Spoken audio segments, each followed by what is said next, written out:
What if I told you that one of the laziest characters in anime might actually be the most relatable? What if I told you that the hero we're all searching for only wants to save one thing: energy? Welcome to the world of Houtarou Oreki, a world where doing as little as possible isn't just a choice, it's a lifestyle.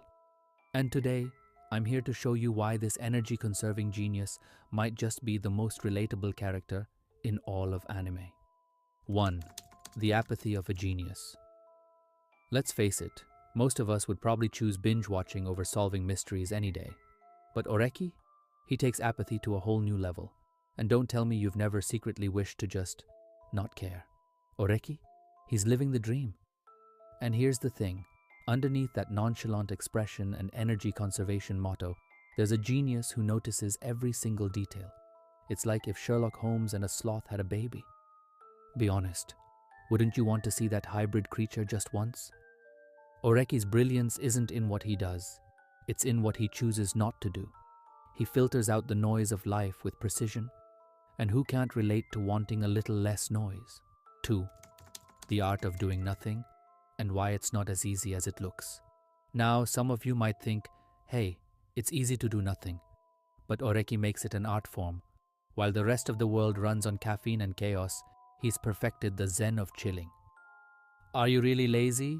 Or are you just doing an Oreki-level experiment on the conservation of energy? Oreki's selective energy investment is pure relatability. Think about it. We've all had those days when the mere idea of human interaction feels like running a marathon. And Oreki? He just lives there. But here's the twist. His journey isn't about escaping effort. It's about finding where effort actually matters to him. 3. The mystery of motivation, a.k.a. enter Chitanda.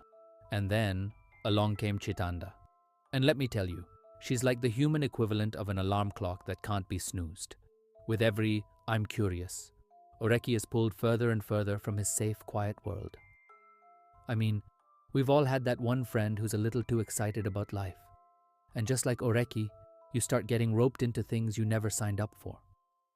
But I have to ask, are they really friends if they don't drag you out of your comfort zone?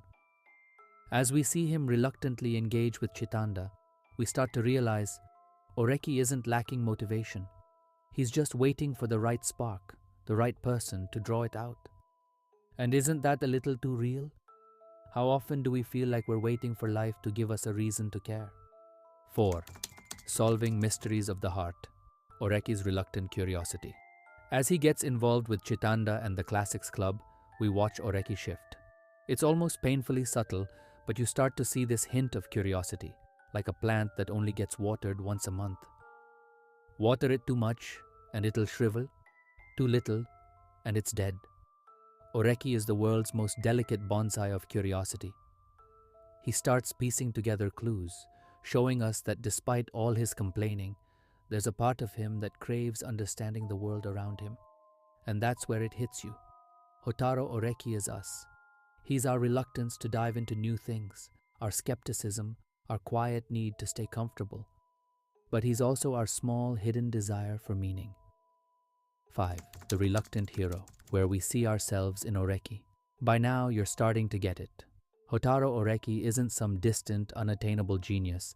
He's us on our most meh days. He's our urge to skip the small talk, our love for quiet corners. He's the one guy who says what we're all thinking, can't I just not? Imagine if Oreki had a LinkedIn bio. Skills include ignoring nonsense, noticing everything, and perfectly applied apathy. And yet, like us, he can't completely avoid life's demands.